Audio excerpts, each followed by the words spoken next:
Assalamualaikum warahmatullahi wabarakatuh. Yang terhormat Ibu Indah Ramayanti MPD selaku dosen Bahasa Indonesia, serta teman-teman yang saya cintai. Pertama-tama marilah kita panjatkan puji dan syukur kepada Tuhan Yang Maha Esa yang telah memberikan rahmat dan hidayah kepada kita semua. Pada kesempatan kali ini, saya akan menyampaikan pidato tentang kurikulum pendidikan Indonesia Jepang. Sedikit saya akan membahas kurikulum pendidikan Indonesia saat ini.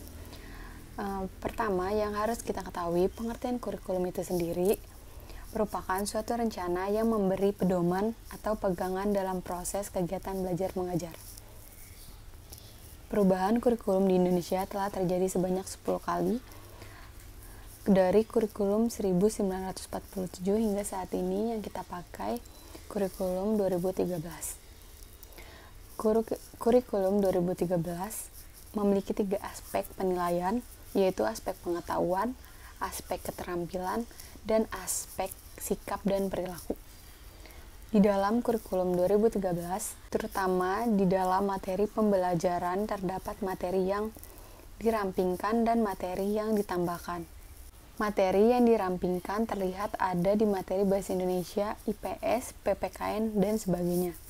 Sedangkan materi yang ditambahkan adalah materi matematika. Pada kurikulum 2013, siswa diharapkan mampu lebih aktif di dalam kelas. Contohnya dengan banyak bertanya, berdiskusi, dan tampil di depan kelas untuk menyampaikan gagasan atau ide mengenai pelajaran yang tengah berlangsung. Selanjutnya, saya akan membahas tentang kurikulum pendidikan di negara Jepang. Tingkatan pendidikan di Jepang sama dengan di Indonesia, yaitu dengan menggunakan sistem 6-3-3. 6 tahun SD, 3 tahun SMP, 3 tahun SMA, dan perguruan tinggi. Pendidikan sekolah dasar dan pendidikan sekolah menengah atas digolongkan menjadi compulsory education, dan sekolah menengah atas digolongkan sebagai educational work. Kurikulum sekolah ditentukan oleh Menteri Pendidikan yang kemudian dikembangkan oleh Dewan Pendidikan Distrik dan Kota. Pada semua tingkat pendidikan di Jepang harus menempuh berbagai ujian yang merupakan syarat untuk naik kelas atau untuk mendapatkan ijazah. Bagi siswa yang kehadirannya kurang dari 5% tahun belajar dan hasil ujiannya kurang memuaskan, maka diwajibkan untuk mengulang pada level yang sama.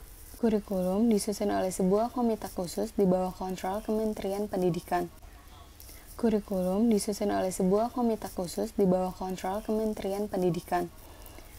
Komisi kurikulum terdiri dari praktisi dan pakar pendidikan, wakil dari kalangan industri, dan wakil Kementerian Pendidikan. Komisi ini bertugas mempelajari tujuan pendidikan Jepang yang terdapat dalam Fundamental Education Law, lalu menyesuaikan dengan perkembangan yang terjadi baik di dalam maupun luar negeri. Pembaruan kurikulum Jepang setiap 10 tahun sekali. Teman-teman, apa yang saya sampaikan saat ini semoga kalian dapat mengerti dan memahaminya dengan baik. Sepenggal pidato yang dapat saya sampaikan, saya berharap kalian semua tetap semangat belajar untuk menggapai cita-cita kalian. Apabila ada salah kata, mohon maaf. Wassalamualaikum warahmatullahi wabarakatuh. Terima kasih.